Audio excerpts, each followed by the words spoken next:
Thank you for joining For Our Special Kids, where we openly and honestly discuss the magic and the mess of raising a child with special needs. We are thrilled to have you here and hope this time provides you with some wonder and wisdom. I'm your host, Jennifer Lansing. Let's get started.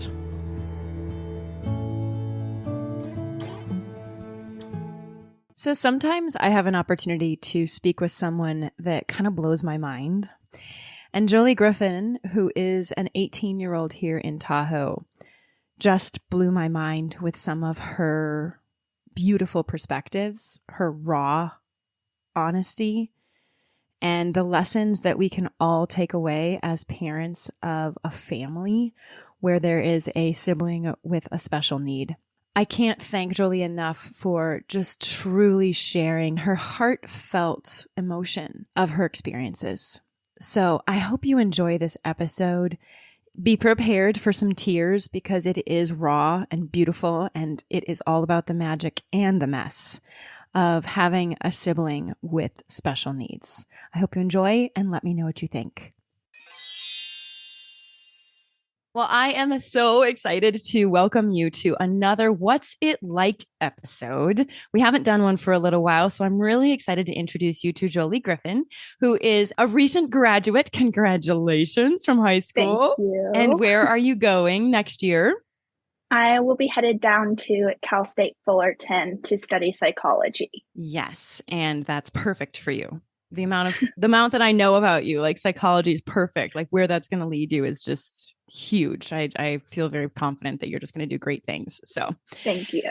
Yeah. So Jolie, you are a sibling of an individual with a disability. You are working with Teal. You are kind of her nanny currently. I would say you spend the most amount of time with her, which is amazing. Tell me a little bit about your family, where you are in the birth order, etc. It goes me, I'm 18, and then my little sister Camille, who has cerebral palsy. She just turned 16 last week. And then my little brother, Gabriel, who is 12 right now. Okay. So there's three of you. Yes. Do you remember life pre-Camille? I was 2 years old when my sister was born, so right. I don't have a ton of memories from that. Walk me through a little bit about what you remember or what you've been told about Camille's birth, etc. Yeah. Camille's birth is very traumatic. She was supposed to be quote unquote normal. She wasn't supposed to have anything. Right. She wasn't supposed to have a disability. She should have been born about 10-ish minutes sooner, and she was born not breathing. And so that's where the cerebral palsy comes from. The doctor was not fully paying attention because he was like supposed to leave for vacation or something and was not fully paying attention. And my sister stopped breathing in the womb. My mom wrote a whole thing. If you're ever interested, I can totally send it to you. Of but course. She wrote like her whole story, and she stopped breathing in the womb. And my mom was like, no, it's time for her to come out. Like, I can feel something is wrong. And the doctor was like, no, wait to push. You don't want to push yet. And my mom was like, no, she needs to come out. And the doctor was like, no, she doesn't. I know what's best. And yeah, she was born not breathing, and she has cerebral palsy. She's unable to walk and unable to talk and needs help with everything. Yeah. Yeah. That's, we talk a ton about intuition and following your gut, or what we would call clairsentience. It's that feeling, it's that knowing, and claircognizance, the knowing, where your mom, Lisa, knew. She knew what was going on. And I feel my heart breaks just hearing that. I'm sure she has a lot of guilt that she has to deal with just because she knew. And yet we always defer to the experts, don't we? Yeah. Yeah. I think there was a lot that could have been done differently at her birth, and a lot that could have been prevented. My sister was born in 2007. And around that time, there was a ton of research going on about how they do it now pretty commonly, that if a child is born not breathing, they put them on ice. The doctor was like, I chose not to do that because I don't think that that's accurate. I don't think that would have done anything. And so there's like that he even had a second choice, a second opportunity to fix his mistake. And he chose not to. And so, oh, I'm so sorry. That just makes me feel yucky. However, you can't change the past. No, I mean, we can't. And I look back at some things that happened during my birth experience, and I know that I knew something as well. I knew something was wrong, and I didn't step up. And so you can't, there's guilt there. I get heavy in the heart talking about it. When you have children, it's a different type of a feeling. You'll understand it, Jolie. But yeah, you can't change that path. And I got amazing Teal, right? I wouldn't change Teal. Like, she's incredible. So Teal is amazing. Yeah, she is amazing. Thank you. She's amazing. I love her. Glad you like her too. We all love her. It's Teal. How could you not love her? You're so sweet. So she's pretty magical. Well, and that kind of leads me actually to my next question for you, because on the podcast intro, we say we celebrate the magic and the mess, or we talk about the magic and the mess of having a child with special needs or having a sibling with special needs. So let's first talk about the magic of Camille and what she brings to your family. Yeah.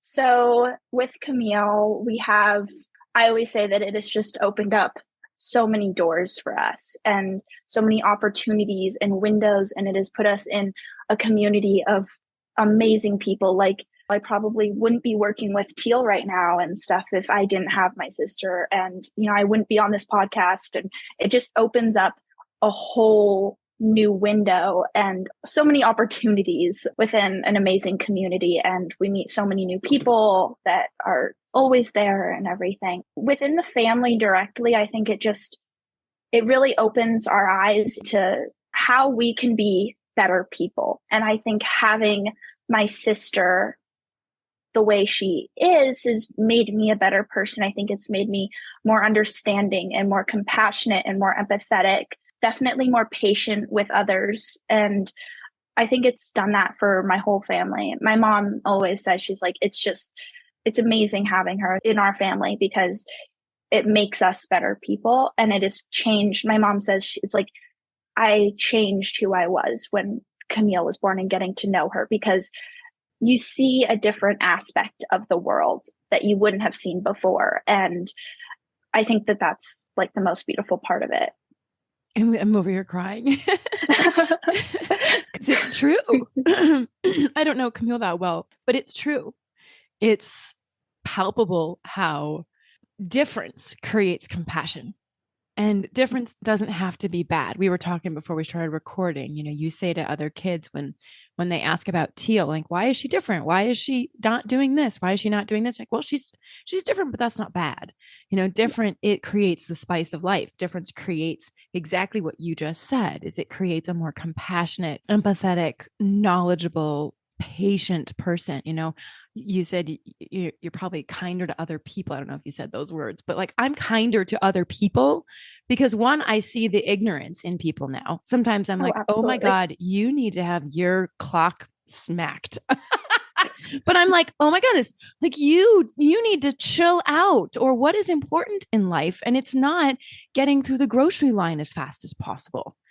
Right. No. It's just not like, or when people complain about certain things to me, I just look differently at it now. I'm like, you don't really get it. Like, that's nothing in comparison to what my Teal or your Camille is going through. But it also affects the family. It affects us in a really positive way, but it also affects us in a hard way. There are things in your life now that you experience or have throughout your entire memorable existence that other children don't have. So would you talk to me a little bit about some of those things? Like, what do you experience that maybe people don't even understand? Such a loaded question. There's like so much. Sorry. It's okay. I knew it was coming. Where to start? There is just so much, I feel like, that affects us from day-to-day life that other people just don't understand and will never fully get, unfortunately. And good for them in some aspects, because it is hard for sure. But I think that I'm trying to figure out how to put it in words. It's an emotional question. Yeah. It's hard to talk about something that you see benefit in. Like, you know that Camille adds amazing to your life, but her not being able to walk means you have a different vehicle. Your house plan is different. Yeah. Your systems, I know you just recently got some systems for her, or bathing her, or getting out of the house, or, all of that stuff. Yeah. Yeah. I think one of the hardest parts for me, I don't want to speak for my parents in this and my brother, but seeing other people my age specifically have a sibling, a sister specifically, 2 years apart, and seeing their bond. Sorry, I'm getting all teary-eyed over here. Right. It's okay. It's real.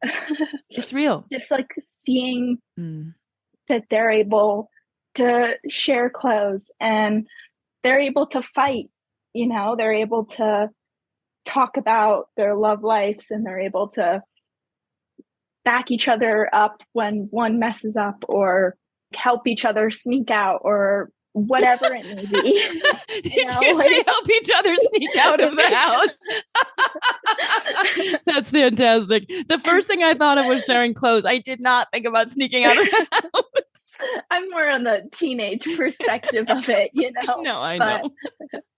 There's girls at my high school that have siblings that are, a sister that is 2 years apart. And I think like watching them and seeing them in the hallways, and one will like come into the classroom and be like, hey, and talk to the other one. And I think like seeing that I think that's just one of the hardest parts for me, seeing the bond that I'll never be able to have with her, and seeing it like play out in my eyes, being like, wow, you're not able to have this, but haha, they are. Yeah. Yeah. So I think that's definitely some of the hardest parts. I hadn't even thought about that. I had thought about Teal not having a sibling, but I hadn't looked at it from that perspective. So thank you so much for sharing that, because it's never come up on the podcast. Yeah. I really appreciate that.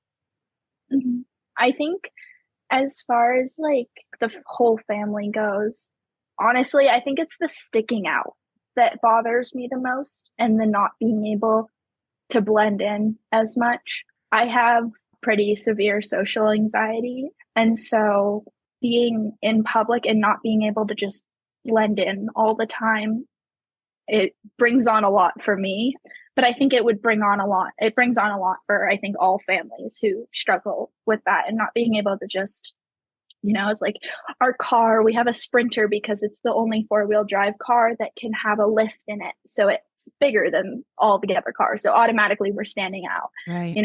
Our house is special construction on it because, it has to be ADA accessible for her wheelchair. Going out in public, it's stairs all around, all heads turn. And it's just like, sometimes I just want to be able to just disappear in a crowd. But I know that as long as I'm with her, I can't do that, which it sucks, because sometimes I'm like, hey, I'm sorry, but I don't want Camille to come, or I don't want the whole family there, because for moving in for college, for example, my mom was, well, we can all go. And I was like, I don't want her there. Like, I want a fresh start. I don't want to automatically be known as the sister or the kid who has a sister with a disability. I want to be able to be a normal kid and move into my college dorm and not have to worry about like the elevator's broken, so now we have to deal with carrying her wheelchair up the stairs, or she has to go to the bathroom, but there's no bathrooms around that work for her. And I just I want this day to be a little bit more about me, which is a little selfish, but no, it's honest. Yeah. It's not selfish. Putting yourself first is what we all have to do. We have to. And it's gotten a really negative stigma of being selfish or being full of self, but that's the only thing you can be, is full of self. That's it. You are you. and being honest about, hey, I just need this day to be about me. And pretty much for your entire life, it hasn't been. Yeah.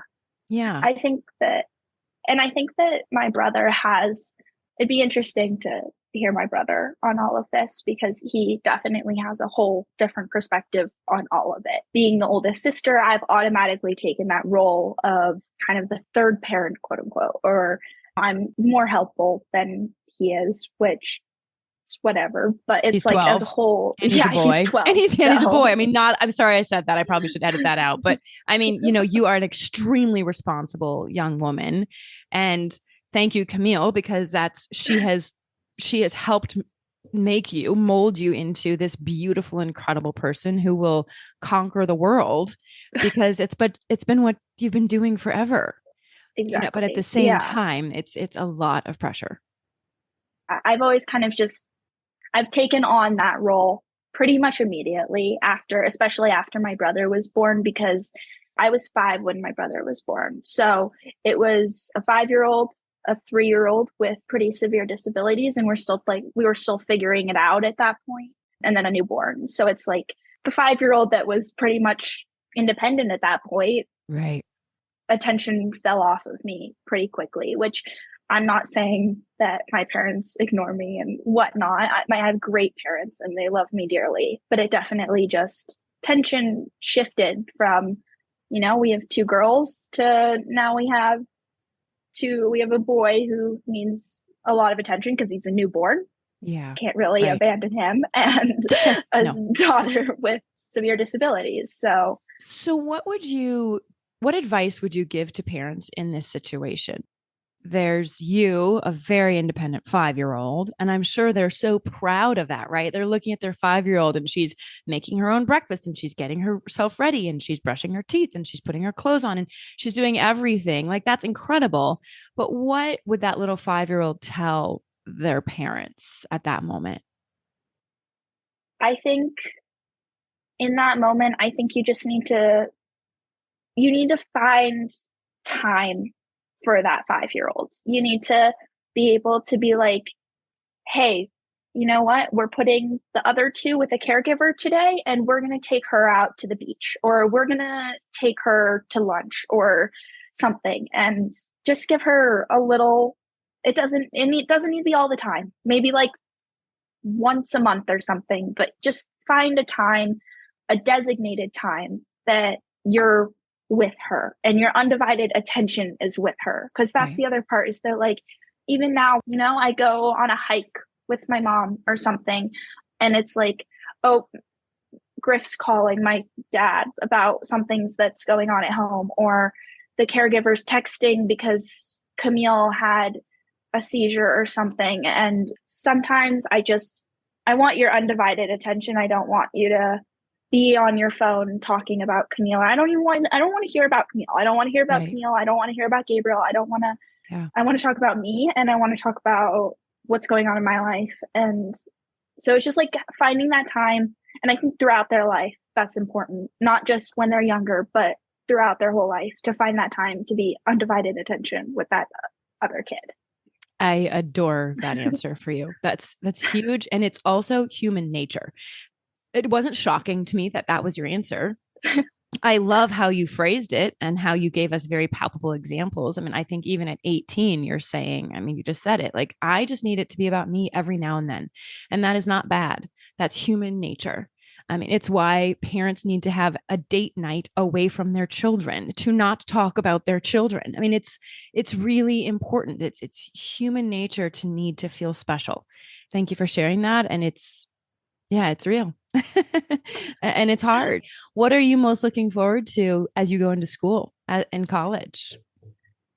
There's a lot. I think definitely just starting over and we live in an extremely small town. So it's like from moving from here to moving from a place with like our population 700 people to permanent residents or something. Yeah, with a school with 40,000 people just at the school. I'm excited to meet new people and to be able to disappear a little bit more. With that many people, it's a lot easier to disappear. And I don't know if it's the same for you, but I know that like here, living here in such a small town, it's like I walk down the street and I know half the people I just saw. I go to the grocery store and I know 10 people in the grocery store. So I think that it's nice to be able to just do something and not have eyes on me constantly. You know, my family is well known in the community and stuff. So that's the other part of it, is it's definitely probably than the average person who lives here, because my parents are well known and I have my sister and everything. So people do like come up to me, how are you and stuff. And I'm like, I'm in my pajamas trying to get ice cream at like 9 o'clock at night. My hair is a mess. Please like leave me alone. Please. So yes. Anyone who's listening, if you run into Jolie in her pajamas at 9 p.m. getting ice cream, don't talk to her. You know, I'm excited to just be able to get away, be able to start fresh, be able to meet new people. And I think be able to rebrand myself, if that makes sense, just a little bit. Like, I'm not trying to change who I am, but be able to like be who I am without my past holding me down, or without prior knowledge or preconceived notions, or without my family behind me influencing people's decisions about what they think about me. I'm excited for that. As you were chatting, I realized all of us need to carve out those spaces. As an adult with a child and a husband in a small community, I have started to carve out little bits of only me time. And I try not to talk about Teal. It's almost impossible because people it just happens. But I'm also the parent. And so it's a little different talking about your daughter than it is talking about a sibling. So that's a huge distinction between moms versus siblings. But you know, I started going to art class on Friday nights, and it's 2.5 hours, and I drink wine and I have cheese and I make fun art and I meet new people and I have conversations that are not about Teal's disabilities or all of that. And so I completely hear you. And I think it's a really good thing for all of us to remember is carving out that time to be you, to be Jolie. That's it. To just be you. And you're going to have 4 years of it, 4+ years. Actually, for the rest of your life now, you get to carve out exactly who you want to be. And there will become a time when you realize, I don't want to carve out a life without Camille in it. But right now, it's really important that you do, that you let the water run through and sculpt you into this even more beautiful human being. Because you are such a beautiful human being. And I know people are hearing it, just the answers that you're giving and the raw honesty of it. It says so much about who you are, just as a gorgeous human being. Thank you. Is there anything else that you think I should have asked? Or is there something that you want other people to hear? Yeah, there is. I think that for me, having a sister with disabilities, it doesn't only come with, my sister can't walk, my sister can't talk sort of thing. There's a lot of medical aspects that weigh on, I think, me specifically, rather than not so much my brother. And I think it's that older sister role that I talked about earlier that kind of jumps into action. But I know that with moving away, so my sister has seizures every day. She has anywhere from 2 to 10 seizures every day. So there's kind of a constant medical fear around that. Like a hum, like a baseline humming of anxiety. Exactly. Yeah. And my dream for college was to go to the East Coast. I have a bunch of family over there. I love Boston. I would have absolutely loved to go there. But when I really got into the nitty gritty of it, I could not move that far away. I could not allow myself to, in case anything were to happen with my sister. I can't be a 5-hour plane ride, thousands of dollars away if something were to happen. And that's another reason why I'm bringing my car to college, is because like if something happens and I need to get back to Tahoe, I'm an 1.5-hour plane ride, or I'm a 7-hour drive, depending on how severe it is. So I think there's just like little things like that people don't think about, people don't see, they don't understand. Another part of it is that when Camille turns 18, her guardianship will have to be signed over to someone else. I haven't exactly spoken to my parents about who that will be, but chances are it will be me. So at 20, I will have I will be most likely be the legal guardian of my sister, which that puts a lot on me. Yeah. At the same time, I wouldn't want it to be anybody else. Yeah. There's the other part of it being that, at a certain point, my parents are not going to be able to take care of my sister. And that's a harsh reality that either my sister is going to pass away first or my parents are. And either way, that's going to be hard to deal with because, no matter who her guardian is, that her responsibility will fall on me. And, I want to be able to travel the world. I want to be able to have a life.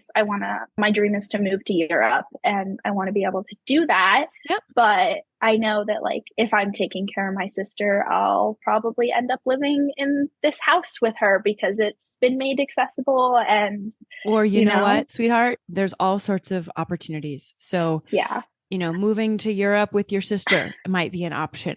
Seriously, yeah. let's not go there yet because there is the option of putting her in a home, but I can't do that. You get it. I can't do that. I can't put that on her. I can't. Yeah. Oh, the questions of an 18-year-old. Goodness me. Oh, deep breath. It's okay. This, you know what? Your parents are healthy. Camille's healthy. I know the seizures are scary, very scary for you guys. So, and I should not be worrying about that. My parents are 54. My mom goes to CrossFit every day. My dad right now is on a 24-mile bike ride with my little brother who's 12. Yeah. They are healthy adults and we eat healthy. It's not they have a risk of cardiac failure tomorrow. But these are really good things for parents to hear. Whoa, exactly. The weight of this on a sibling. So it's really important. And I think that just brings you back to the, make time for the siblings, make time for give them a little bit of space. And I think being able to make a space that the siblings can come to you with this sort of thing. Mom, you're probably going to listen to this, but my parents, they're not so great at approaching the future, which I understand. It's really hard. They take it one day at a time, which everyone has their way of dealing with it. And everyone has their way of being this is how I'm going to deal with this. But my parents choose to do it one day at a time, which just kind of makes it difficult for me to be hey, this is kind of what's going on in my head. And how are we going to deal with this? It's going through my head. So can we talk about it just a little bit? Well, and maybe that's a goal, right? Maybe that's a goal before you go off to school to be okay, maybe they don't schedule a date with you, but maybe you get to schedule a date with them and say, okay, we're going to go to dinner, just the three of us. And there's some things that I want to talk with you about. Give them a heads up, don't just drop it on them. Oh, yeah. These are three things that are on my mind. They're weighing on my heart and I want some time with you. Yeah. And that's really mature and a very good way to have difficult conversations for anyone's listening. I do this with Alex. He does it with me. It's okay, I need to have a date with you. And these are the three topics that we're going to talk about. No one wants to be caught off guard on a big issue. Oh, yeah. So it gives them some time to maybe think about it or talk about it themselves before they address it with you. So Absolutely. I'm glad that this podcast is out there. I'm going to get it out before you go to school so that you can, but you know what?